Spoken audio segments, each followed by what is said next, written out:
Dr. Avinash, what do you suggest are the coping strategies, for what would you suggest in your experience? What have you suggested to people, who come with, heavy anxiety and heavy depressions? They are also doing counseling, yet, they keep coming back to you. So what kind of coping strategies do you suggest to them? I normally suggest that we go back to the basics and tell them that their diet has to be proper, their sleep has to be proper, little bit of exercise every day, 30 to 45 minutes of a walk. At the same time, socialize with people that are positive. Don't just socialize with people who give you negative Absolutely. information. So Absolutely. probably find out, where your school friends are, go back to them, start talking to them, or find out where your college friends are. Try and find them on social media, go back and talk to them.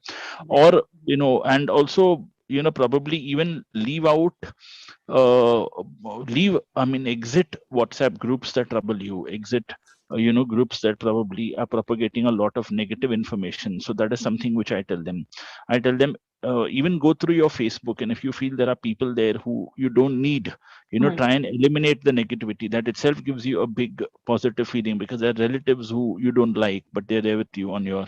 So that's one aspect. Right. I tell them to see movies that make them laugh and make them feel happy, rather than seeing movies which would make them cry, or very serious movies.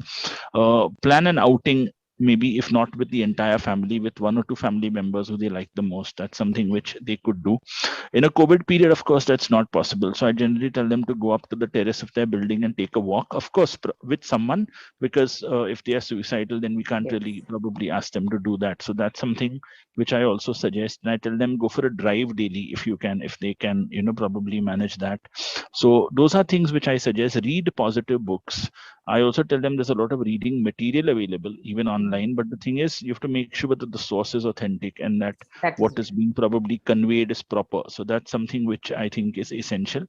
And last but not the least, I think if they believe in prayer and they believe in spirituality and they believe, so some form of yoga helps, some form of meditation helps, irrespective of any religion. I mean, whatever personal prayer they like to do helps.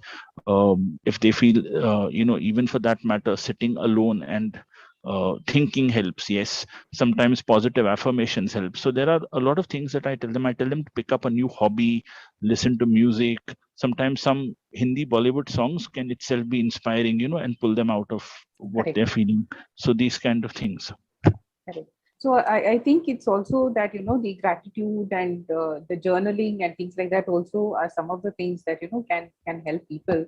And I think I've come across so many patients as well who, get into very cardio kind of activities. In today's time, they have Zumba and so many other things as well, right? So especially when you're in a group, we kind of, feel that connectedness, that feeling of warmth. And I think at the end of the day, it is something to do with, you wanting to feel in a very safe space. So right, very rightly you said the first point, which I think connected, so I'm sure would have connected with so many of us. Go back to your school friends, because I think that is the first place where we actually socialize and we feel very safe in that spot, and then when we go back to that, we actually travel back in time always. So yeah, thank you so much, Dr. Avinash, for your view.